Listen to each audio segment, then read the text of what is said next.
Iowa's News Now Sports brings you black and gold glory. Your all-access pass to all things Hawkeyes. This is Eye on the Hawks. I'm very proud of Spence. He's been he's a natural-born leader. He's been leading the team ever since we got the information on being able to play. I'm joined, as always, by another natural-born leader, Hawkeye Nation's Rob Howe. I'm Grant Becker. This is Eye on the Hawks. We'll talk about Spencer Petras a little bit later, but let's get the ugly stuff out of the way first. Iowa is 0-1, and the individual most responsible for that isn't a Hawkeye. It's Purdue's star wide receiver, not Rondell Moore, but David Bell. 13 catches, 121 yards, and 3 touchdowns for the sophomore sensation. He sunk Iowa, and he didn't do it by surprising anybody. The Hawks knew he was coming, and they could not stop him. He's a good player, obviously one of the best receivers in the Big Ten. So, he's going to go out there and make plays. I don't think it's really anyone's fault, that they threw the ball or whatnot like they did. We know they're the team that like to throw the ball, so they always will take shots, and you just find a holes in the defense that we wasn't in. Bell's just an outstanding player.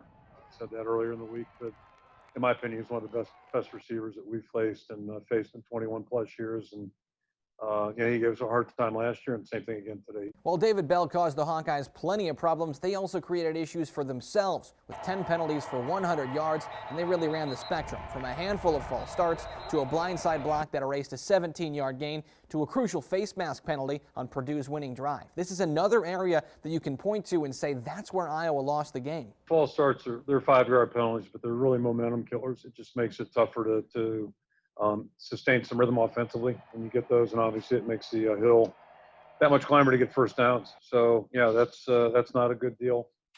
And then in the other penalties, the major ones, the 10-yard plus penalties, obviously they affect the game a great deal. And maybe the most obvious way the Hawkeyes hurt themselves was a pair of costly turnovers, both on productive runs and inside the Purdue 30. These are situations where you're nearly guaranteed to score points. Instead, you've got an Iowa offensive lineman stripping Tyler Goodson at the Purdue 10 and Mekhi Sargent putting the ball on the ground when the Hawks had a chance to ice the game. Tyler's a good football player. I thought Mekhi was playing great, quite frankly, in his quiet way, but he was really being productive, running strong, running tough, and it's a shame, because he does a good job in that ball script. He's not a sloppy player by any stretch. I'm not necessarily worried about what I do, but what I do. It's all about the team, and if the team's not winning, then none of us individually are winning. So we've walked through almost everything that went wrong. I'll finally let Rob talk now. Of the previously discussed issues, Rob, what's most concerning to you in the long term? What do you think they can fix this week? I would say both were concerning, and I thought both obviously hampered them a great deal in that game. I would probably go with the turnovers. I think those are the killers. Those were drive killers. They were both in Purdue territory. You think with the procedure penalties, those you can kind of clean up. I may attribute those a little bit to the being off for as long as they were. I think as the season goes on, you clean that stuff up. But they had some turnovers last year, Mekhi Sargent in particular, with fumbling the football. That's what they have to stop doing. The debut of QB1 Spencer Petras started out a little bit rocky as he completed just 2 of his first 8 passes, and a few of those weren't particularly close. But then he settled in, completed 15 of his next 16, leading the Hawkeyes to a 17-point second quarter and keeping the rich tradition of Iowa QB sneaks alive. The final line was 22 for 39, 265 yards, no touchdowns through the air, 1 touchdown on the ground, and no interceptions. Here's the evaluation. And this film will be a really good film for him. I thought he played well. To answer your question, I thought he led our team, had good control and awareness out there. He'll see some things on the film that were, that he'll say, geez, wish I'd gone here, gone there. That's part of the process. I was definitely, nervous to begin the game, just, first game there. But I think just as we got into a rhythm and we were able to run the ball really effectively, that makes it easy. And, when we can get the ball to our playmakers, makes my job easy.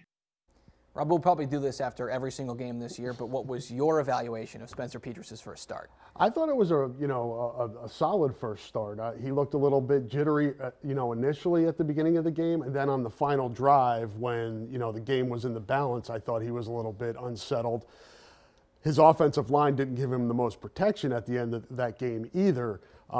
He had a couple deep shots that I think he would like to have back. If he can hit 1 or 2 of those a game and loosen things up even a little bit more, I think that's where he's going to have more success. It's certainly not a bad place to start. Wasn't a disaster by any means, showed that promise.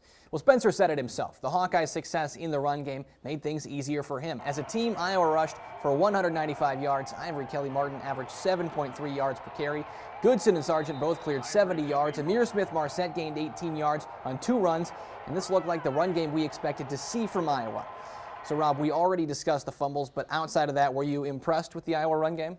Grant, I thought that was the most encouraging part of Saturday, was the ability to move the ball on the ground. Iowa was really inconsistent with that last year, and I think if they can establish that ground game early with the amount of weapons they have on the outside and with Sam LaPorta, who we'll talk about later, I think if they can get that ground game going, I think this offense, 460 yards in the first game. I mean, if you would have told Coach Ferentz before the game, hey, you're going to have 460 yards, he would have felt pretty good about his chances. Yeah, it's a little bit of those little things we just talked about that you clean up. The rest of the fundamentals have been there.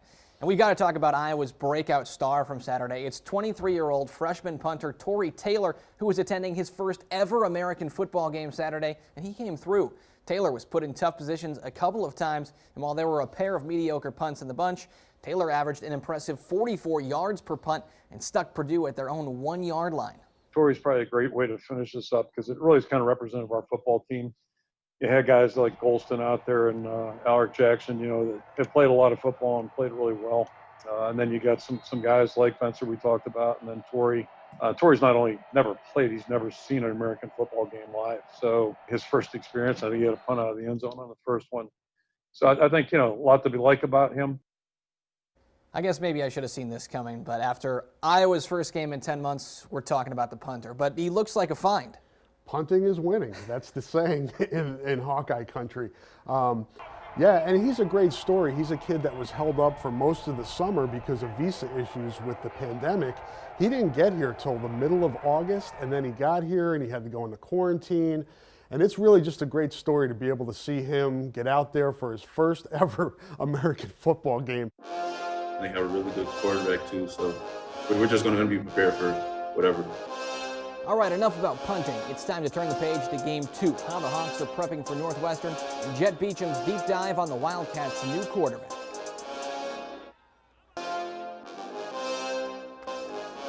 After winning the Big Ten West in 2018, Northwestern was dreadful last fall, scoring just 1 Big Ten win, but they've already matched that total in Week 1, and one huge difference so far is a new QB who Big Ten fans already know. Jet Beecham explains. Last year, Northwestern finished 3-9, its worst record under the direction of 15-year head coach Pat Fitzgerald. The biggest reason for that, quarterback play. The Wildcats had 4 QBs play meaningful minutes last season, and that group only threw for 6 touchdowns and combined to throw 15 interceptions.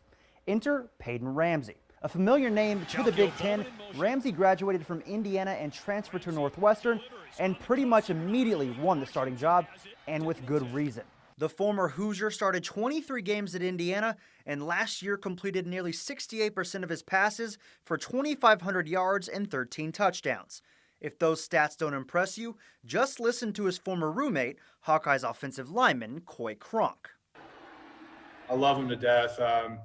But he knows this week, we're not going to be talking to each other, and there's not a whole lot of love lost there. But the coaching staff, when I talked to him earlier in the week on Sunday, Monday, they know the type of player he is, the type of heart he has, and just the toughness he possesses. And he's going to bring that to the Northwestern offense and probably the entire team because that's the type of kid and leader he is. And that already showed up in his first game. In his debut for the Wildcats, Ramsey helped lead Northwestern to a 43-3 victory over Maryland, its largest margin of victory since 1970. The super senior completed 77% of his passes for 212 yards and a TD in the win. Ramsey also showed his wheels, running for 47 yards and another score.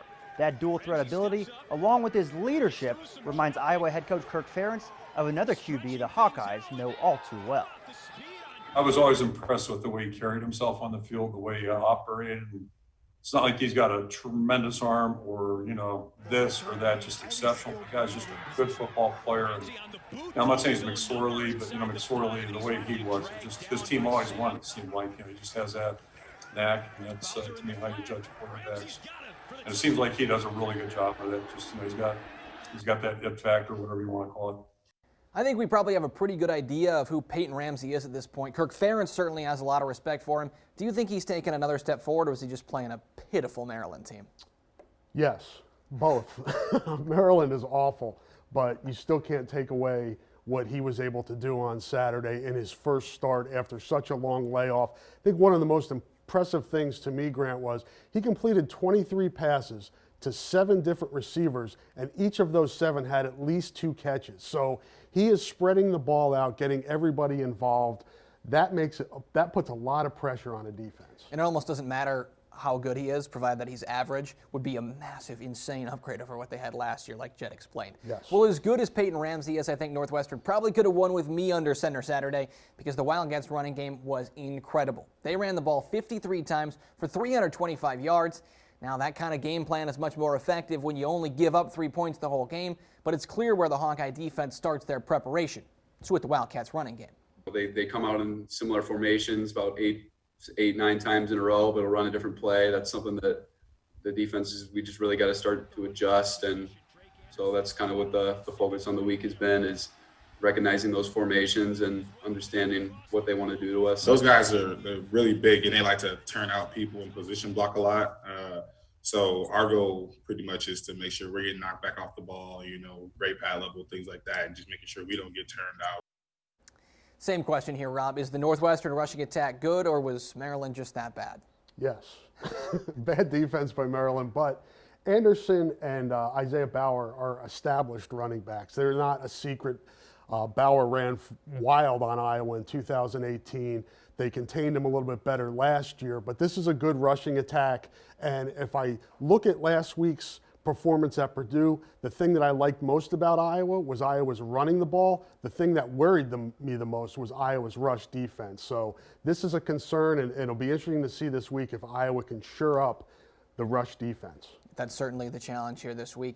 On the other side of the run game, Northwestern was also great. They held the Terps to just 64 rushing yards, which is less than both Tyler Goodson and Mekhi Sargent each had last week. Pat Fitzgerald is a defensive guy. He was the Wildcats linebackers coach before becoming the Big Cheese, and that identity shows. Northwestern's run defense starts up front, and it doesn't even really matter who's playing. I think the first thing is that they have a lot of size. They're big and they're strong, and they really do have some really big players in there. And then another thing they do really good is they play the run game really well. They're really well coached. They use their hands well. You don't really see them out of their gaps or out of position. They've got an identity defensively. Yeah, they know who they are. They know what they believe in, and they are so sound. So the guys up front, some of those faces have changed, but you have to block them, and they make you work every play. So for me, this is the strength-on-strength matchup on Saturday. Do you think the unit that wins that battle between the Iowa run game and the Northwestern defensive line is the winner of this game? I think it could come down to that, and vice versa. I think the other way as well. And as good as Northwestern is up front, they may have the best linebacker combo when you talk about Fisher and Gallagher. So those defensive linemen absorb blocks and let those linebackers make plays. Iowa's got to figure out a way to get those guys on the second level as well. Northwestern reminds me of a lot of Iowa football teams. Yes. And while we're here, we can't ignore the elephant in the room. Iowa has already lost 1 of 8 games it will play this season, and it wasn't even one of the 3 toughest games on the schedule. Ugly losses for Penn State and Minnesota, plus Wisconsin's quarterback situation provide an opening.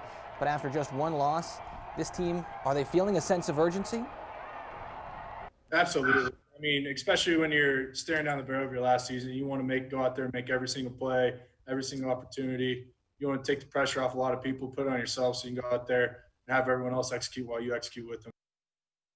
I don't want to say the sky is falling after 1 game, but Rob, are they already in must-win territory? I think so. I don't think you can lose a second Big Ten West Division game. And we're also talking about we're expecting normal things to happen this season. We'll see what happens, in terms of who plays and who doesn't play. But if you're just looking at it on paper, if you go down 0-2 in the West Division against Purdue and Northwestern, teams that you probably should beat if you want to win the West Division, that really puts you in a hole. Next on Eye on the Hawks, a pair of Hawkeyes who started strong are going to have to keep it going if Iowa wants to bounce back against another divisional rival. we put the last game behind us, we're definitely gonna fix the mistakes that were made, but we're more focused on this upcoming game. The Hawks are putting the loss behind them and moving forward, but one guy who probably doesn't want to throw out his Week 1 performance is Davion Nixon. The junior defensive tackle caused some real trouble on defense, racking up 2.5 tackles for loss and combining with Noah Shannon for a sack. He's going to be huge for this team. I thought he did a really good job. I thought he was disruptive, and you know, every player can play better, obviously, and clean some stuff up. That's our first game. We expect that. I thought he did a lot of good things, brought a really good energy, and impacted the game. Individually, I feel like I played a good game, but, you know, it just wasn't enough to get us the win. So, you know, personally, I just feel like a lot of the blame is on me as well. You know, I just didn't do good enough to get the win for the team. Rob, on Media Day, Kelvin Bell said his biggest goal for Davion Nixon is for him to be a good teammate. Do you think that soundbite right there is an example of what Kelvin Bell wants to see? Yeah, without question. It's a team game, and even though you may play well, it's about getting a win, and Davion has to realize that. And we talked about Purdue's rushing attack and Xander Horvath, who ran for 6.1 yards per carry. A lot of that was right up the middle, and as well as Davion played, he's got to be better against the run. And it was encouraging to see him kind of own that, hey, I had a decent game, but it wasn't good enough. Another building block game. Exactly. Started at a good place. We expect to see better things from him as the season goes on. Another Hawkeye who had a big day, a career day, in fact, was Sam LaPorta. The sophomore tight end continued his strong finish to the 2019 season with a 5-catch, 71-yard performance. LaPorta broke through as a freshman, starting with his first career catches against Northwestern. Now, a year later, we'll let him explain how far he's come. We were watching film from last year, and it just looks like, I don't know, it looks like a completely different person out there to me, just with how far I've come, like a full off season of weight training and watching film and just learning the offense better and more in depth with Brian and the other tight ends. I see a significant difference in my game. We saw it with Noah Fant. We saw it with TJ Hawkinson, these meteoric rises in their sophomore seasons. I thought with the abundance of weapons, the targets would be low for Sam LaPorta, and I know those are lofty expectations to put on him, but do you think that type of leap is in play? Oh, for sure. And that's you pick your poison when you're defending Iowa. Purdue seemed like it wanted to take away the deep ball to the wide receivers, which left LaPorta open underneath. So you have to pick your poison against Iowa, and I think it'll go kind of week to week. College football is a fickle beast. There's a lot of different things that can happen. Some plays go our way, some plays don't, but that mindset of getting better every single day, that's what can't change, and that's what's got to be constant. There's no doubt about that. A tough loss in Week 1, now a tricky Halloween contest in Week 2. Rob and I make our picks when Eye on the Hawks returns.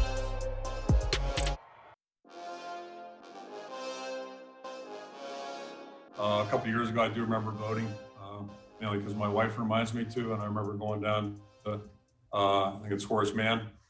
I got there at whatever time the polls closed, 9:58, and I remember I'm walking to the door, probably about 60 feet from the door, and you know, sweet lady's looking at me, and then she just shuts the door right in my face because I was like, 20 seconds late. I'm sure there's a clock management joke in there somewhere, but I'll leave that to somebody else. The reason Kirk Ferentz is talking about voting is that next Tuesday, Iowa won't have football activities thanks to a new NCAA rule. Election Day will be permanently a day off for student athletes to make it easier for them to vote. Rob, we don't say this often, but the NCAA totally nailed this, right? Yeah, without question. And I guess we kind of saw this summer, what went on around here at Iowa, how important voting is and being socially conscious. And it's great. They'll get a chance to get out there and let their voices be heard. And that's a great thing about this country. Yeah, Election Day is going to be great for these guys. They're going to have the day off. All right, we both swung and missed last week on our picks. We picked Iowa over Purdue. Let's try again. Who's winning this one, and how does it go down? I was encouraged last week with the way Iowa played if you take away the mistakes. And I think if we've known anything about Iowa and Kirk Ferentz, they are able to clean things up as they go along. Those things aren't trends. So I think Iowa bounces back, cleans things up, and gets the victory 24-20 this week. I'm going to go with Iowa as well. I think that's the same range. Another tight game. You were on point last week with kind of the range that the score was going to be in. I'm pretty worried about Northwestern taking this one, but I'm with you here. I expect Iowa to clean things up. I'll go with them taking this one. I'll say 21-17. Iowa State comes off a narrow loss at Oklahoma State. They get Baylor at home. This is a pretty obvious bounce-back spot, right? Yes. I see the Cyclones pulling through this week. I've got the Cyclones as well. I think pretty good margin of victory, pretty big statement win. And after the game, Matt Campbell says we could have played a lot better. Exactly. All right. Well, that'll do it for week 2 of Eye on the Hawks. For Hawkeye Nation's Rob Howe, I'm Grant Becker. Thanks for joining us. You can find us right here again next week. Don't forget to vote.